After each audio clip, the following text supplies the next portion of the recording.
সর্বপ্রথম ওমর রাদিয়াল্লাহু তাআলা আনহু যখন ইসলাম গ্রহণ করলেন তখন আল্লাহু আকবরের ধ্বনি মক্কার জমিনে ছিল না। ওমর রাদিয়াল্লাহু তাআলা আনহু ইসলাম গ্রহণ করার পরেই বললেন, ইয়া রাসূলুল্লাহ, এখন থেকে স্লোগান শুরু হবে।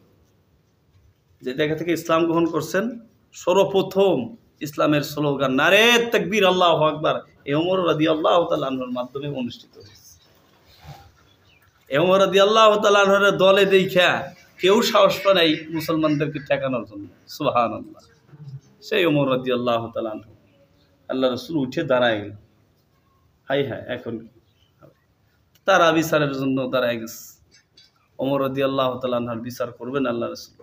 আল্লাহ তাআলা তখন পবিত্র কোরআনের এই আয়াতটা নাযিল করলেন। জোরে বলেন সুবহানাল্লাহ। আল্লাহ তাআলা তখন নাযিল করে কি বললেন আসলে আমরা সেটা জানি। আল্লাহ রাব্বুল আলামিন বলেন, ফালা ওয়া রাব্বিকা লা ইউমিনুনা হাত্তা ইউহাক্কিমুকা ফীমা শাজারা বাইনাহুম। ফালা, অতঃপর রব্বিকা, হে নবী আপনার রবের কসম। আল্লাহ তাআলা প্রথমে কসম খাইলেন, আপনার রবের শপথ, আপনার রবের কসম খায় আমি আল্লাহ তাআলা বলতেছি, লা ইউমিনুন, লা মানে না, ইউমিনুন ওই ব্যক্তি মুমিন না, ইউহাক্কিমুকা ফীমা শাজারা বাইনাহুম, যখন বিচার আপনার কাছে আসার পরে বিচার আপনি করার পরে যে ব্যক্তি আপনার বিচার ফয়সালা মেনে নেবে না ওই ব্যক্তি কখনো মুমিন হতে পারে না। আর যখন মুমিন না হবে, মুসলমান যখন মুমিন না হয় তখন আর একটা নাম তার হয়, সেটা হলো মুরতাদ, তাই না? মুরতাদ নাম হয়। আর মুরতাদের বিচার হলো ইসলামের বিচার। মুরতাদের বিচার হলো যদি কোনো মুসলমান এরকম মুরতাদ হয়ে যায় তখন তার বিচার হলো ইসলামে তাকে হত্যা করা। বাংলাদেশেও এরকম বিভিন্ন সময় বিভিন্ন মুরতাদ হয়েছে, কিন্তু বাংলাদেশের আইন সংবিধানে এই বিচার নাই বিধায় তারা বাইসে গেছে। ওবায়দুল কাদের একবার কইল, আমরা করোনার চেয়ে শক্তিশালী, আমরা করোনার বিরুদ্ধে কি করোনাকে ঠেকাবো। এই কথা বলার দ্বারা সে মুরতাদ হয়ে গেছে।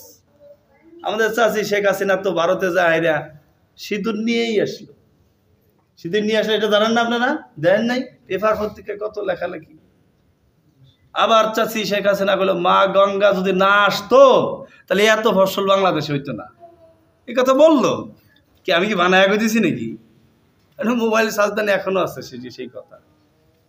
এই কথা বলার দ্বারা কি সে মুসলমান থাকে নাকি? মুসলমান থাকে? বাংলাদেশের আইনে তারে,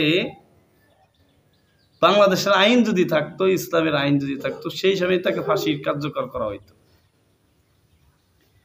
তো ওমর রাদিয়াল্লাহু তাআলা আনহু শুনে কোরআনের এই আয়াত নাযিল হয়ে গেল।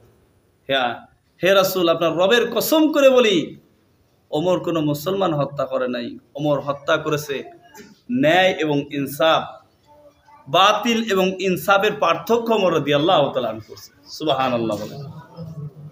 কোনটা হক আর কোনটা বাতিল সেটা পার্থক্য তুলে ধরছে ওমর রাদিয়াল্লাহু তাআলা। এটা হলো, এই আয়াতটা হলো মুনাফিকের শনে।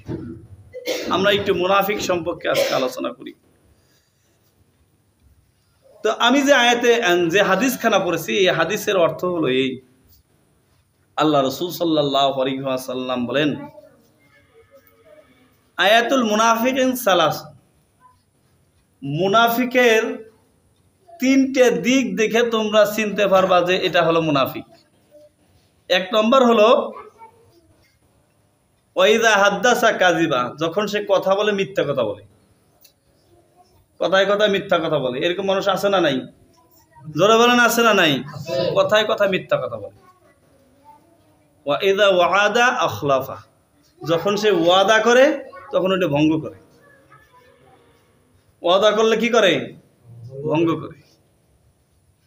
বাংলাদেশে নির্বাচন হইল, নির্বাচনের আগে কত প্রতিশ্রুতি, আমরা সুষ্ঠু নির্বাচন করব, হ্যান করব, ত্যান করব। যখন নির্বাচনে কঠিন কারচুরি হইল, একঘেয়েমিভাবে নির্বাচন হইল, তখন আমার ওবায়দুল কাদের সাহেব কিরকম করে কয় কথাটা আমার মনে আছে, কতিপয় ঘটনা ছাড়া নির্বাচন সুষ্ঠু হয়েছে, কতিপয় ঘটনা ছাড়া নির্বাচন সুষ্ঠু হয়েছে। কত বড় গাদ্দারের গাদ্দার, কত বড় মিথ্যা কথা কইতে পারে। তো ওয়াদা করছে সুষ্ঠু নির্বাচন দিবে, কিন্তু সুষ্ঠু তো দিলই না, একঘামি নির্বাচন করে, একদলীয় নির্বাচন করে আবার সুষ্ঠু হয়েছে। তো ওয়াদা করে ভঙ্গ করা। এরপরে যখন সে আমানত রাখা হয় তার কাছে কোনো আমানত রাখা হয়, এই আমানতের খেয়ানত সে করে। আল্লাহ রসুল অন্য হাদিস শরীফের ভিতর বলেন, লা ঈমান আল ঈমান লা আমানাতানা, ওই ব্যক্তির ঈমান নাই যার ভিতরে আমানতদারিত্ব নাই। ওলা সালাত আল ঈমান লা তুহুরা, ওই ব্যক্তির ভিতরে পবিত্রতা নাই যার ভিতর নামাজ নাই। বেনামাজির ধারা হওয়ার দ্বারা সে মুশরিক হয়ে যায়, নাজাসা, অপবিত্র হয়ে যায়। আর আল্লাহ তাআলা কোরআন শরীফের আয়াতের ভিতর বলছেন, ইন্নাল মুশরিকা নাজাসা, নিশ্চয় মুশরিকরা হচ্ছে অপবিত্র, তারা যেন মসজিদের দ্বারের কাছেও না আসে। এই জন্যই বেনামাজের গোষ্ঠী এই দেখবেন যে মসজিদ দেখলে এই দিক তাকায় দেয় না, অন্য দিক তাকায় আইটে চলে যায়, আছে না নাই? হ্যাঁ। তাহলে মুনাফিকের নিদর্শন হলো তিনটি, আলামত হলো তিনটি, চিহ্ন হলো তিনটি। 1 নম্বর, সে যখন কথা বলে কি বলে? মিথ্যা কথা বলে। যখন সে ওয়াদা করে ভঙ্গ করে। 3 নম্বর হলো সে যখন তার কাছে যখন কোনো আমানত রাখা হয়, আমানতের খেয়ানত করা হয়। অন্য হাদিস শরীফের ভিতরে আল্লাহ রাসূল সাল্লাল্লাহু আলাইহি ওয়াসাল্লাম বলেন, মুনাফিকের আলামত 4টি। 1 নম্বর, সে যখন কথা বলে মিথ্যা কথা বলে। 2 নম্বর, যখন সে ওয়াদা করে ভঙ্গ করে। 3 নম্বর, আমানত রাখলে আমানতের খেয়ানত করে। 4 নম্বর, ঝড়গায় অশ্লীল কথা বলে। মানে